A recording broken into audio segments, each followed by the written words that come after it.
Hi guys, my name is Cynthia Albright and I will be doing my presentation on Christopher Columbus. And so the key idea slash the questions that we're going to cover in this PowerPoint is just the who, the what, the why slash the significance. So the who is Christopher Columbus, what didn't he do, but what did he write, and then the significance is like why is this important or why is this not important.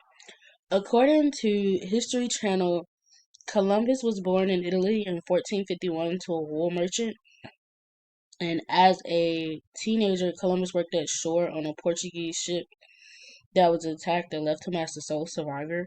After the attack, he landed in Lisbon, where he decided to take up studying mathematics, astronomy, cartography, and navigation, essentially laying the foundation for his legacy. So his idea was to not sail across the African continent like many had already done, but to sail west across the Atlantic. He had the right idea, just not the correct support for it mathematically. But still, he presented his plan to the Spanish monarchs, Ferdinand of Aragon and Isabella of Castile. And so the three had the common goal of fame and fortune, as well as Isabella and Ferdinand wanting to spread the Catholic belief. And so on August 3rd, 1492, Columbus took his three ships, the Nina, the Pinta, and the Santa Maria, and sailed the ocean blue, reaching land on October 12th. And so, what Columbus didn't do was discover America like most might have learned when they were younger. Columbus had actually landed in San Salvador, one of the Bahamian islands, and more than likely, and not the East Indies like he had assumed.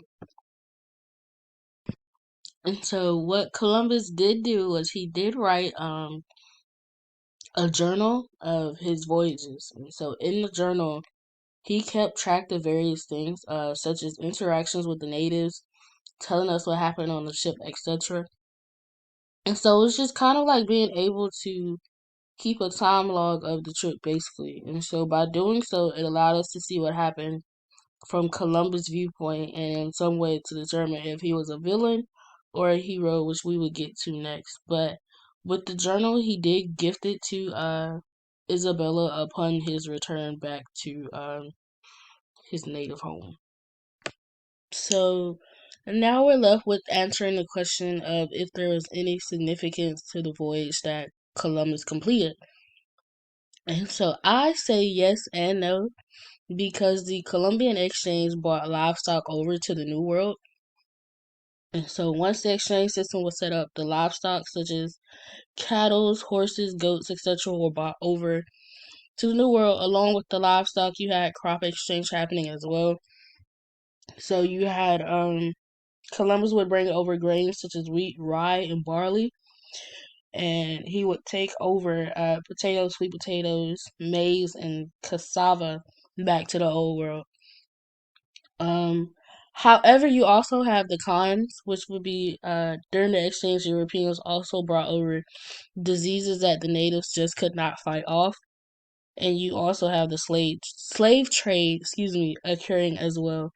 And so, according to the History Channel, they wrote that Columbus had actually gifted Queen Elizabeth with 500 slaves, but she immediately sent them back, believing that the people that Columbus discovered were Spanish subjects who could not be enslaved.